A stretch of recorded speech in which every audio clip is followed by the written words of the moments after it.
Hello दोस्तों, और कैसे हो?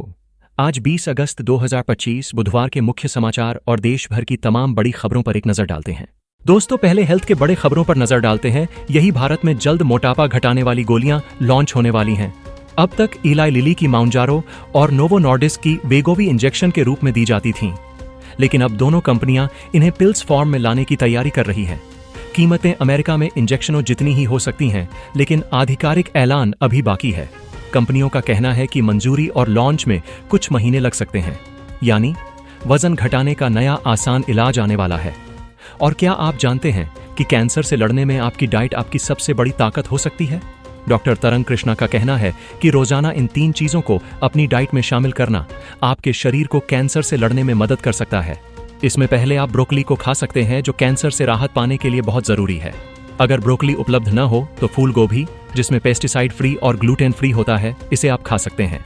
और ब्लूबेरीज भी खा सकते हैं। ब्लूबेरीज खाने से शरीर को एंटीऑक्सीडेंट्स मिलते हैं। अगर ब्लूबेरीज ना हो तो इसके विकल्प के रूप में सेब भी खाया जा सकता है। और टमाटर भी आप खा सकते हैं। टमाटर में लाइकोपीन नामक तत्व भरपूर मात्रा में होता है, जो शरीर को कैंसर से लड़ने में मदद करता है। दोस्तों, स्वस्थ रहें, सही खाएं और अपनी बॉडी को मजबूत बनाएं। इधर health expert doctor Salim Zaidi ने अचानक बीपी कम होने की स्थिति में तुरंत राहत पाने के लिए 3 असरदार उपाय बताए हैं। सबसे पहले, आधा चम्मच नमक और 1 चम्मच चीनी मिलाकर पानी पीने से शरीर में सॉल्ट और शुगर का बैलेंस बनता है और ब्लड प्रेशर जल्दी बढ़ता है। दूसरा, हार्ट के लेवल से पैरों को ऊपर उठाने से ब्रेन और हार्ट की तरफ ब्लड फ्लो बढ़ता है, जिससे तुरंत राहत मिलती है। तीसरा उपाय है 1 कप ब्लैक टी या ब्लैक कॉफी पीना, जो ब्लड प्रेशर को कंट्रोल करने में मदद करता है। डॉक्टर का कहना है कि इन 3 उपायों को अपनाकर अचानक लो बीपी की स्थिति में तुरंत आराम पाया जा सकता है। एक नजर राजनीति की ओर। यही बिहार में कांग्रेस की वोटर अधिकार यात्रा के तीसरे दिन वजीरगंज के पुनावा हनुमान मंदिर पर हंगामा हो गया। यात्रा का नेतृत्व राहुल गांधी और तेजस्वी यादव कर रहे थे। वहीं स्थानीय लोग पूजा की थाली, नारियल और जल लेकर उनका इंतजार कर रहे थे, लेकिन काफिला मंदिर में रुके बिना सीधे नवादा की ओर बढ़ गया। इस कारण ग्रामीण नाराज हो गए और नारेबाजी और प्रदर्शन करने लग गया। तभी बीजेपी ने कहा, धार्मिक स्थलों पर राजनीतिक काफिला अनावश्यक उपेक्षा कर रहा है। कांग्रेस और आरजेडी का कहना है कि मुख्य उद्देश्य मतदाता अधिकारों के प्रति जागरूकता फैलाना और सुरक्षा कारणों से मंदिर में नहीं रुके। विशेषज्ञों का मानना है कि चुनावी माहौल में यह संवेदनशील और विवादित घटनाक्रम बन सकता है। इधर बिहार की सियासत में बड़ा बयान आया है। आरजेडी नेता तेजस्वी यादव ने राहुल गांधी को 2029 का पीएम उम्मीदवार घोषित कर दिया और उनका कहना है कि 2025 में बिहार में महागठबंधन सरकार बनाएगा और 2029 में राहुल गांधी को प्रधानमंत्री बनाएगा। लेकिन सवाल उठता है कि जहां तेजस्वी और राहुल को पीएम पद का दावेदार मान रहे हैं, वहीं कांग्रेस अभी तक तेजस्वी को बिहार का सीएम चेहरा घोषित क्यों नहीं कर रही? इसी बीच राहुल गांधी और तेजस्वी यादव मिलकर वोटर अधिकार यात्रा चला रहे हैं, जो 1 सितंबर को पटना में खत्म होगी। यहीं पे मेरा दिया होमवर्क किया या नहीं? पीएम मोदी ने शुभांशु शुक्ला से पूछा।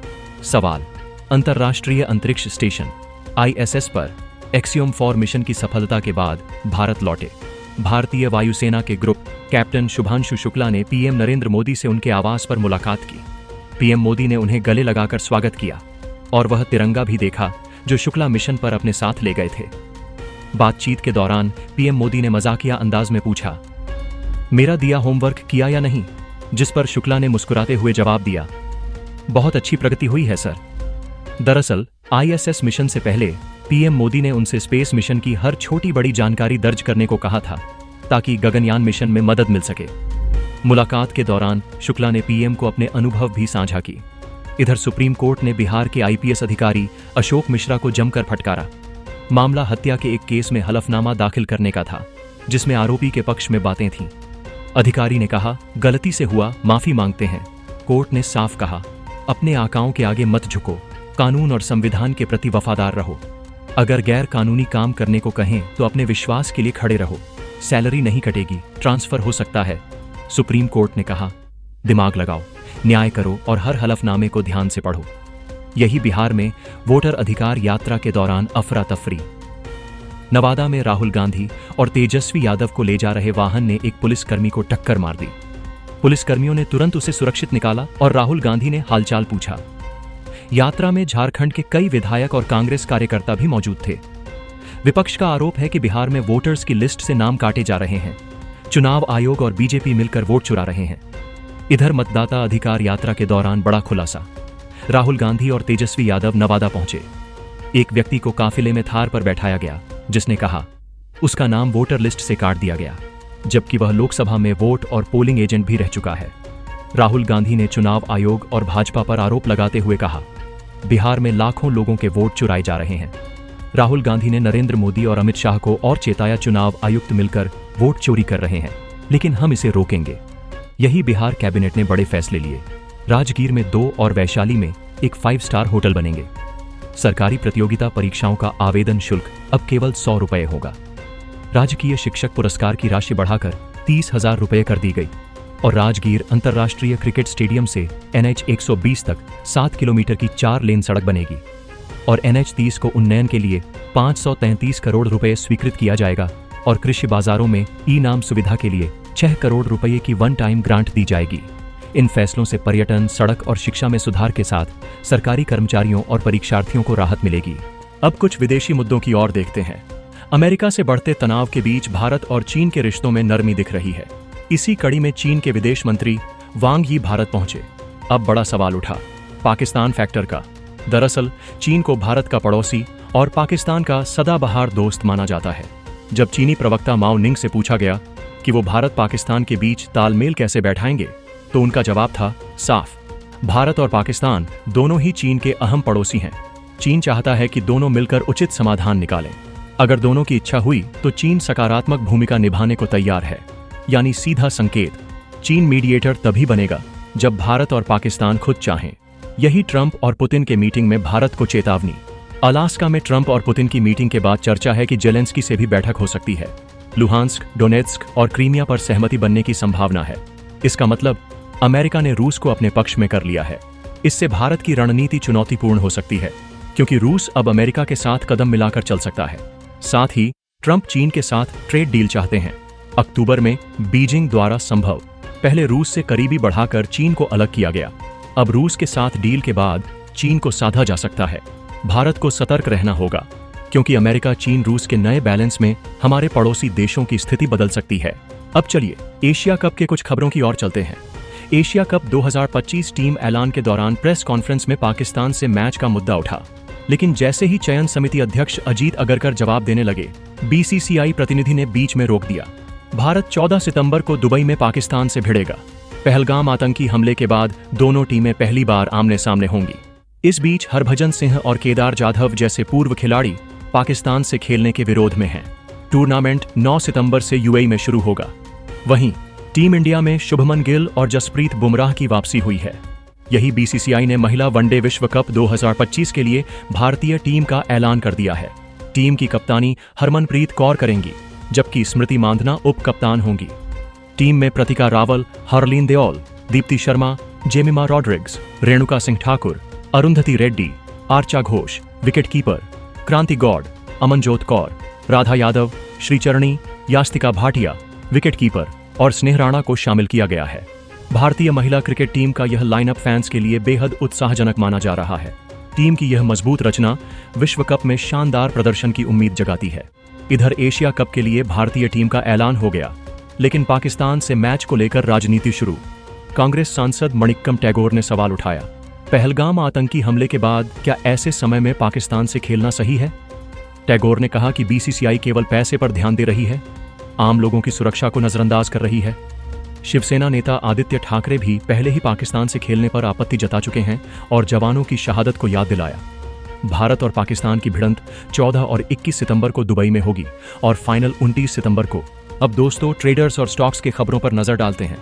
इधर एक दिन में 8,700% से ज्यादा चढ़ा ऑस्ट्रेलियाई कंपनी कैली रिसोर्सेज का शेयर सोमवार को $0.36 से उछलकर $3.18 तक पहुंचा, यानी 88 गुना का स्काई रॉकेट।